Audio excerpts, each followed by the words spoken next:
Magandang gabi po. Ayan, magbabalik ulit tayo dito sa ating munting channel. Ayan, mayroon naman tayong pag-usapang barya, guys.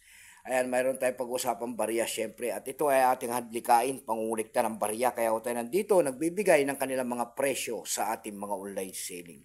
Ang pag-usapan natin pera po ay pera ulit ng Pilipinas. Year 2006.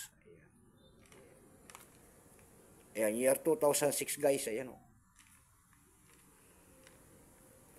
Year 2006, kung tawagin ng ating mga kolektor to, ito po ay semi-hard to find. Mahirap na rin hanap magagilap nito guys. Year 2006 ng BSP. Ayan, siya po si Dr. Jose Rizal po. Pagkatalikod naman po, makikita nyo po ang year 1993 ang pagtatag ng ating Bangko Sentral, hindi Catwill yung bilog na yan. Diyan po bumabase ang ating mga kolektor kung anong reverse o ang isang coins. Tignan natin to kasi nga semi-hard to find na rin kung tawagin ng ating mga kolektor. Ibig sabihin, mahirap na rin maghanap ng mga ganyang barya. Medyo may kahirapan na rin.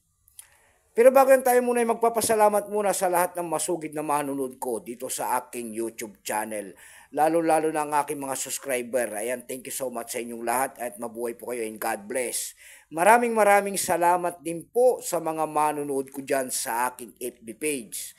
Lahat po na nakapalo sa aking FB page, thank you so much at magandang gabi. Yun naman po, hindi pa po nakapag-subscribe sana dito sa aking munting channel. Ayan. Malaking bagay na kasi yan sa akin guys, ayan.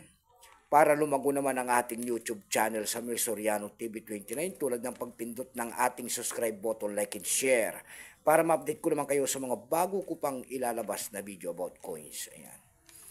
Ayan ang ating pag-usapan guys, tignan natin to kung magkano ng kanyang bintahan. Nagsimula ang years nito guys mula year 1995 hanggang 2017. Ang hinahanap dito ng kolektor na rare coins nito ay year sumunod dito, year 2005. May presyo na po yan. Ayan, 300 po pataas ang presyo po ng year 2005. Pero nung nakaraan, nung hindi pa nagkakawalaan yung year 2005, mataas guys ang presyo no, nagkakalaga po ng 1,000 pesos. Pero ngayon bumaba. Ayan. Kung ano materialis ang ginamit sa barya na yan guys, yan po ay nickel-plated steel, namamagnet po yan. May bigat lamang itong 5.35 grams, may haba itong 24 mm. May kapal po naman itong 1.9 mm, orientation, medal alignment number, N-17107, reference number KM-269-A. Ayan, sale of the Central Bank of the Philippines, sa kanya nasa likod syempre. Ayan. Ito pong year 2006 na ito, kung tawagin nila ito, ito po ay bold letters. 2% pala ito, kaya mahirap na rin maghanap. 2% lamang. Wala pa po may pakita ng ating Bangko Sentral kung ilang piraso po ang ginawa sa barya na yan ay umiikot pa sa ating sirkulasyon. Ginagamit pa po pambili ng bawang. Ayan. Pero may presal na rin po yan doon sa ating numista. Ayan, kung tawagin nila, appraisal price, ayan. Yung kanyang verify po ay may kakahalaga yan ng 59 pesos. Yung kanyang extra pay naman po ay nagkakahalaga po ng 130 pesos. Yung kanyang almost uncirculated ay 220 pesos. Ayan. Mahirap na magagilap ng kanyang price kasi doon sa bintahan po ng Coins Pandaigdigan, EB.com, wala tayong makita magbebenta doon guys. Ayan. Dako tayo sa Carousel PH na website dito sa Pilipinas. Ayan. Sa Carousel PH po, ayan. Ang seller po ay si Mig Store.